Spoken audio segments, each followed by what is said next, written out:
Oiê! Para você que acompanha nossas aulas aqui no Português com Letícia e para você que está chegando agora, seja bem-vindo e inscreva-se no nosso canal para acompanhar todas as nossas aulas. Esta é a aula sobre substantivo. Nós estamos gravando uma série de aulas sobre as classes de palavras, são 10 as classes de palavras e na aula de hoje a gente vai falar sobre o substantivo.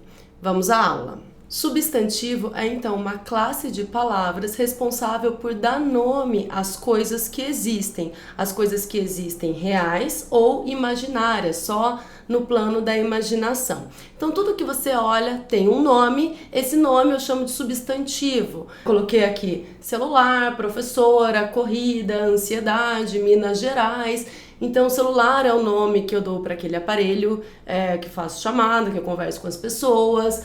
Professor é o nome que eu dou para a pessoa que dá aula. Então, tudo tem um nome e, portanto, chama-se substantivo, a classe de palavras responsável por nomear essas coisas que existem e que a gente olha e sabe o nome delas, né? E o substantivo, ele é uma classe de palavras variável, ou seja, ele pode se flexionar em gênero masculino, feminino, como aluno, aluna, em número singular e plural, como livro, livros, e grau, aumentativo e diminutivo, como carrão e carrinho. E os substantivos apresentam subdivisões, eles apresentam classificações. A gente pode classificar um substantivo em concreto e abstrato, comum, próprio, simples ou composto, primitivo ou derivado, ou o substantivo coletivo. A gente vai passar por cada uma dessas aí subdivisões. Vamos falar então sobre substantivos concretos e substantivos abstratos. Vou trazer para você a definição de substantivo concreto e a definição de substantivo abstrato. Veja, os concretos geralmente designam pessoas, animais, plantas, coisas, lugares e seres fantásticos, como cantora, gato, flor, mesa, Brasil, anjo. E aí eu mostro para vocês que aquela explicação que a gente aprende pequenininho, às vezes a gente aprende pequenininho, de que o substantivo concreto é o que a gente pode pegar e o substantivo abstrato é aquele que a gente não pode pegar. E eu coloco aí para você anjo, por exemplo. Fala assim, mas anjo, professor, anjo a gente não pode pegar. Portanto, por conta disso e de outros exemplos que a gente já vai chegar neles, eu mostro para você que é uma explicação equivocada. Não é bem por aí, pode ou não pode tocar. Então, é o substantivo concreto e substantivo abstrato. Existe uma outra forma de explicar o que é o substantivo concreto e o que é o substantivo abstrato.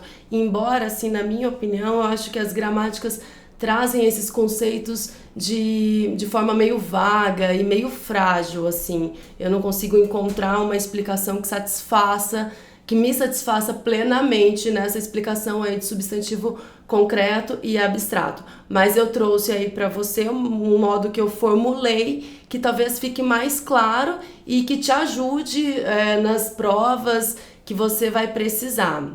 Aí a definição aí de abstrato. Palavra com que se nomeia uma ação, qualidade, estado ou sentimento dos seres sem os quais não poderia existir. Como assim sem os quais não poderia existir? As gramáticas trazem também os substantivos concretos como aqueles que possuem existência própria e os substantivos abstratos como aqueles que dependem de outros seres para existir. Então, nesse sentido, seria algo como homem, é um substantivo concreto, como ele tem existência própria, e amor, um substantivo abstrato, porque ele precisa de uma pessoa para sentir o amor. Essa é uma explicação, é um conceito muito comum que as gramáticas trazem. E aí eu coloquei os exemplos. Corrida, timidez, morte e saudades. Vamos explicar um pouquinho mais sobre a diferença entre concreto e abstrato. Os concretos, como eu já disse, eles nomeiam os seres que têm existência própria. Esses seres são reais ou imaginários. Coloquei aqui os exemplos para vocês.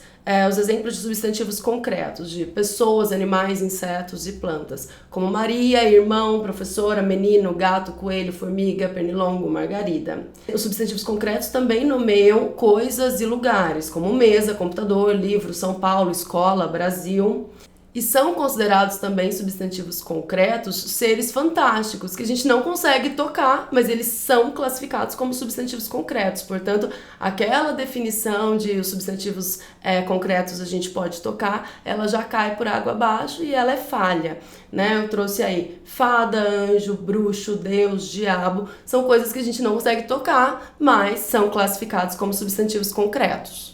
Por outro lado, trouxe aqui como substantivos abstratos os substantivos derivados de, primeiro, ação, ou seja, são aqueles substantivos que vêm de verbos como corrida, a corrida, que vem do verbo correr, brincadeira, que vem do verbo brincar, saída, que vem de sair, e beijo, que vem de beijar. Todos esses substantivos, corrida, brincadeira, saída e beijo, são substantivos abstratos. São também substantivos abstratos os derivados de estado, como tristeza, que vem de triste, emoção, que vem de emocionado. E, por fim, os substantivos derivados de qualidade, ou seja, de adjetivos, como largura, rapidez, gentileza, beleza, que são substantivos abstratos porque eles vêm dos adjetivos largo, rápido, gentil e belo. Coloquei aí então de uma forma que eu acho que fica mais claro para que você entenda a diferença entre substantivo concreto e substantivo abstrato.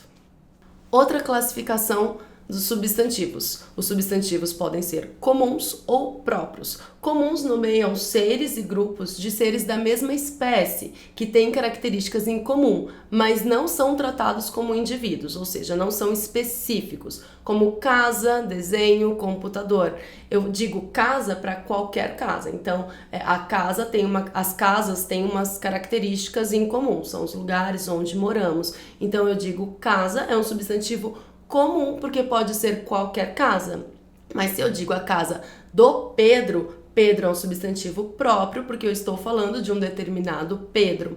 Portanto, os substantivos comuns, eles se iniciam com letra minúscula, como a gente aprende lá no Fundamental 1, e os substantivos próprios, nomes de pessoas, de lugares, cidades, estados, países, eles começam com a letra maiúscula.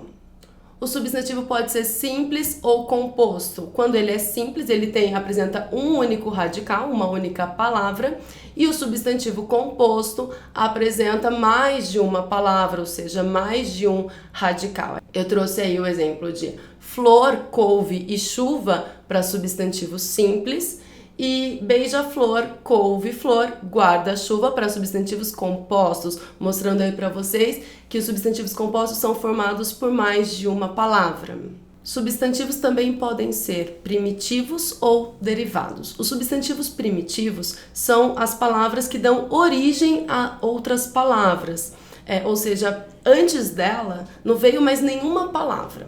Vou dar um exemplo para vocês. Como pedra. Pedra é um substantivo primitivo, porque dela podem se originar outros substantivos, que são os substantivos derivados, como pedreiro, pedraria, pedreira. Outro substantivo primitivo, casa. Casa, desta palavra pode se derivar outras palavras, como casinha, caseiro, casarão. E coloquei também amor. Amor é um substantivo primitivo e desta palavra vêm outras palavras, amoroso, amável, amante e por aí vai. Então, substantivos primitivos que dão origem a outras palavras, os substantivos derivados. E por fim, os substantivos podem ser coletivos, que designam um conjunto ou uma coleção de elementos considerados em sua totalidade. E aí tem sempre aquela lista dos substantivos coletivos: coletivo de folha, folhagem, coletivo de viajantes, caravana, de parlamentares, congresso, coletivo de atores, elenco, de peixes, cardumes e por aí vai. Alguns mais conhecidos como cardume, enxame, e outros que a gente vê menos, como vara é o coletivo de porcos, e é isso. Eu trouxe aqui no último slide um exemplo de que você precisa ficar esperto, porque uma palavra ela pode mudar de classe gramatical dependendo do contexto. Então veja, se a gente pensa na palavra correr, normalmente correr é um verbo, né? A menina correu, hoje eu vou correr na praia. Correr indica uma ação e no geral é um verbo. Mas, dependendo do contexto, a palavra correr pode ser um substantivo. Eu trouxe para você, por exemplo, um trecho do Guimarães Rosa em que a palavra correr não é um verbo, mas é um substantivo. Eu só coloquei, eu não, né, o Guimarães Rosa, só colocou aí o artigo na frente da palavra correr e o verbo correr se transformou em um substantivo. O correr da vida embrulha tudo. Ele quis dizer que a vida, que a passagem do tempo vai misturando todas as coisas da vida. Então, o correr, que no geral é um verbo, aqui está como um substantivo. E um outro trecho aí, uma música, só não vale correr. Aí sim está apresentado a palavra correr, está como verbo, que no geral ela aparece como verbo mesmo. Também trouxe corrida como um substantivo. A corrida foi muito disputada, é um substantivo abstrato aí, mas a palavra corrida também pode ser um adjetivo. A viagem foi muito corrida. Neste caso, corrida está caracterizando a viagem. Portanto, né, não existe uma lista de palavras que você vai decorar, então isso é sempre um substantivo, isso é sempre um adjetivo, isso é sempre um verbo. No geral, as classes de palavras são estáveis, já falei isso em outra aula aqui, mas é sempre bom, você sempre precisa observar o contexto para poder classificar a palavra certinho com segurança. Nesse caso, o artigo ajuda, né? Sim, nesse caso o artigo ajuda, porque sempre que tiver um artigo na frente de uma palavra, essa palavra torna-se um substantivo. Esta foi a aula sobre substantivo. Acompanhe as outras aulas sobre classes de palavras. Se você gostou dessa aula, deixe um like. Não se esqueça de se inscrever no nosso canal. E até a próxima. Tchau, tchau!